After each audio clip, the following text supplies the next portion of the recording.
My name is Cynthia Sperling, and I am covering Nevada for IPX 1031 exchange. I do have my law degree, and it was so long ago I don't even like to mention, how long I've had it. But trust me, I love talking about real estate law, and so you can call me anytime. My card is out on the tables, and I love to answer questions. So today we're going to cover some of the basics of the 1031, just so you'll know enough to be dangerous. What I recommend is storing my number in your cell phones and under IPX or 1031 gal or 1031 information. I'm always available to answer your calls. I have an office here in the city, and I can meet at your location or coffee shop, whatever is convenient for you and your client. So basically, there is an IRS exchange, a 1031 exchange, and it allows you to swap property where you own a property and you've had it for a while, you're ready to move into something else, and so you can take buy another property using the money that you gained and defer the capital gains. But there's a term that comes up frequently, and it's very confusing for clients all the time. It's like kind. And so you say, well, what's like kind? And I get calls like asking every day, what's like kind? And so basically it is where the property is used for investment purposes or in the productive use or business or trade. And so you're able to take a single family home, residential, and you can actually exchange it for a commercial property. Or you can take a commercial property and exchange it for industrial warehouse, condominium. You can mix and match how you like. And so our clients tend to get myopic, believing that if they have a condominium, that they need to buy another condominium. Or if they have a single family home, they actually have to exchange it for a single family home, and that's not the case. What you need to really be clear about is it is for investment purposes and not for primary residence. So the rule of thumb to keep in mind is no primary residence, no second home, and no inventory. So for example, like KB Homes has their developments that they build.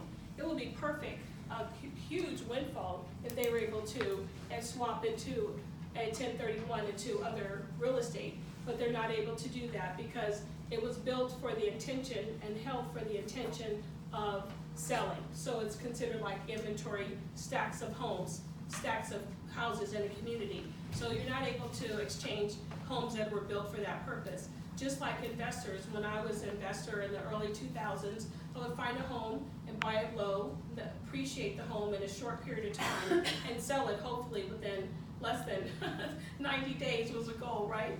So we would not be able to, or there's no flipper that can, that's considered inventory as well. The intention was to sell it quickly, and the capital gains defers long-term gain. So you hold it for a year or two, depending on, we always defer to the CPA to exactly what they would allow, what they're comfortable with based on their experience and knowledge with the 1031. We never give advice on taxes, and that's the other question that comes up a lot.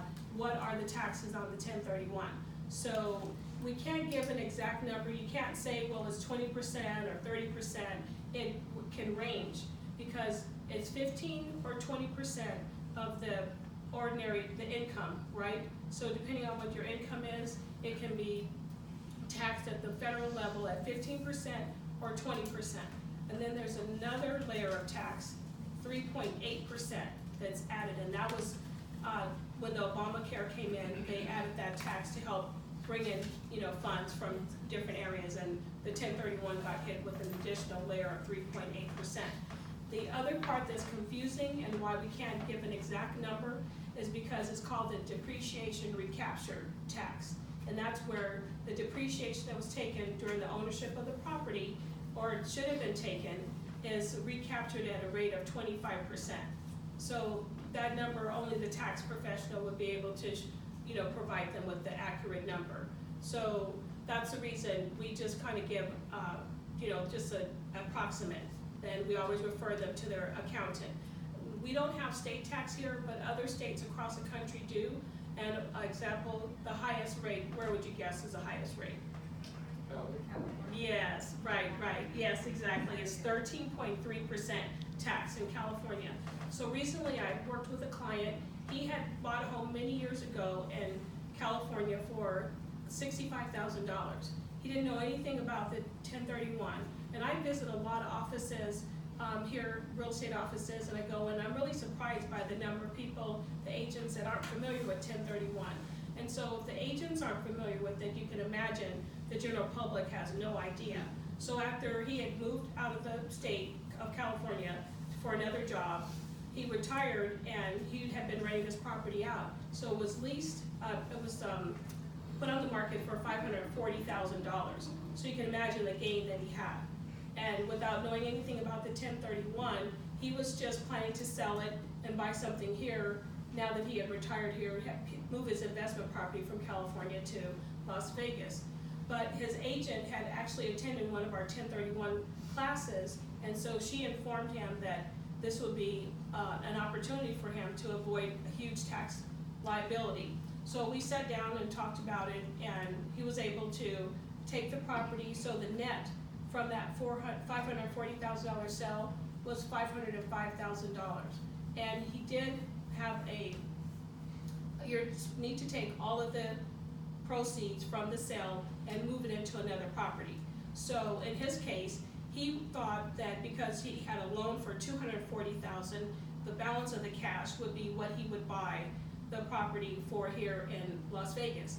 But that's not the case. When you have a loan on the property, you have to replace that with cash that you have in your own liquidity or get another loan, because that's considered a windfall. That's debt is paid off, but you would have owed that, and so that would be taxable if you don't replace those funds. So equal or greater to need to be used in the purchase of the next property.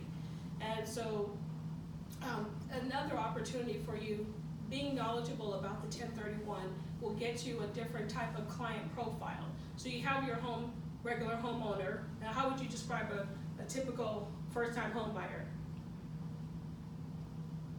Scared. Yeah. Yeah, exactly. They're nervous. They're looking for the perfect backyard or situation in the kitchen, more cabinet space. You know, they can be a little difficult, right? Yeah, whereas an investor, they're basically by the numbers, and they might have done it before, so they're comfortable, and it's a nice client base to have to balance out your regular consumer purchase client. So working with investors is really nice, and you can also contact like Tycor here or other real estate offices. You can work with a title rep to build a farm and actually market to clients for the income property. So say, for example, you're driving through your area that you farm normally and you notice some vacant lots. You can put together a farm of the vacant lots and let them know that they might not know that they don't have to hold on to the property of vacant land. They can actually sell it for an income producing property. And that would be a great idea for you to use to build that investor business. So we talked about a like kind, we talked about the taxes. Now the other question I just got today was, and it's a frequent question, what is the time frame for this process? So when you're ready to sell the property, it can be confusing. There's two numbers that 45 days to identify a new property, and you have 180 days to complete the entire process. And so it started with this gentleman, T.J. Stalker. Years ago, he was a reforester in Oregon, and so he would buy stumps of, on the ground, land, acres of stumps, and where the trees had been cut down. And it had no value to anyone else, but he knew how to regrow these forests again. So he would buy them for pennies on the dollar, and then they grew over the years to be quite valuable land with thousands and thousands of trees.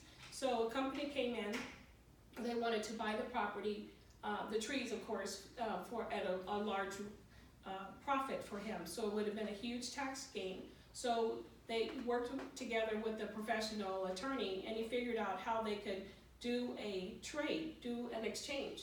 But they needed to do what was called a forward exchange, the like-kind exchange. Whereas in the past, historically, if I wanted to stopped growing corn and you were growing sweet potatoes, we could just trade our property just like that. No money changed hands. Here's my deed, you give me a deed, and we're done. But in this particular case, it wasn't an easy swap that way. So they had to do what was an option. So they gave them the land for an option. And then Stalker and his wife went and they looked for property that they actually wanted to buy. And when they found the property, then they would put the money from the company, the corporation would buy that property for them. So they still never touched the money. So they applied to the IRS and said, we've done this exchange. And the IRS said, no, you didn't. That's not allowable. And because of his persistence and the cleverness of his attorney, sometimes attorneys do do help. They were able to make what's known today as a forward exchange. So they had to put time frames around it because it took him a while to complete this process in the beginning. So the government said, okay, let's put a limitation on this because this is like too good to be true that you can have a forward exchange, but you have 45 days to identify the property. And that day starts the day that you close escrow. That's day 0. The next day is day 1. And it's calendar days, so it includes weekends and holidays. So if you were to go into an exchange right now, it would include obviously Christmas, not a good day to go house hunting, or New Year's. And New Year's Eve, a lot of people don't really want to go house shopping at that time either. So just keep in mind, weekends and holidays consecutive. And then the next question is, people think that it's 45 days and 180, but it's inclusive. So your 45 days is inside of that 180-day period. Do you have any questions so far? Yeah, can you do multiple properties to one property? So Yes. if I wanted to sell 4 single-family residences and buy a commercial property, could I do that? Yes, actually you can. We had a gentleman, when the downturn, when the economy slipped and with the home market, he owned